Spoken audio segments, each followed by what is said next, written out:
ప్రభువు నీకు ప్రత్యక్షమయ్యాడా? ప్రభువు నీకు బయలుపరుచుకున్నాడా? ప్రభువు నీకు కనపడినప్పుడు నీవు అంగీకరించావా? ఆ మాటలే ప్రకటన గ్రంథం 3:20లో మనం చదువుతాం. ఆయన హృదయం అనే తలుపు నద్ద నుండి తట్టుచున్నాడు. ఎవడైనాను ఆయన స్వరం విని తలుపు తెరిచిన యెడల ఆయన వానిలోనికి వాడు ఆయనతో కలిసి భోజనము చేదురు, సహవాసం చేదురు అన్నారు. That is the beginning of the sojourn. ఈ యొక్క పరలోకమునకు మనం ప్రారంభించేటువంటి యాత్రలో మొదటి బలిపీఠం ఏంటంటే ప్రత్యక్షత బలిపీఠం, బయలుపరుచుకున్న బలిపీఠం, రక్షణ బలిపీఠం అని నేను మీకు చెప్తున్నాను ప్రియులారా.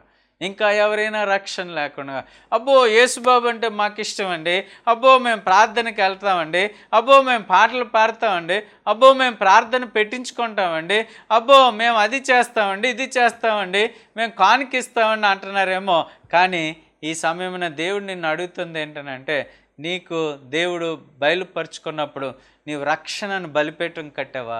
అబ్రహాము విగ్రహాలు చేసుకుంటూ, అబ్రహాము అన్య దేవతల వైపు తిరుగుతున్నటువంటి, అన్య దేవతల విగ్రహాలు చేస్తున్నటువంటి అబ్రహాముని దేవుడు తాను బయలుపరుచుకున్నప్పుడు అబ్రహాము ఒక బలిపీఠం కట్టాడు, రక్షణ బలిపీఠం కట్టాడు.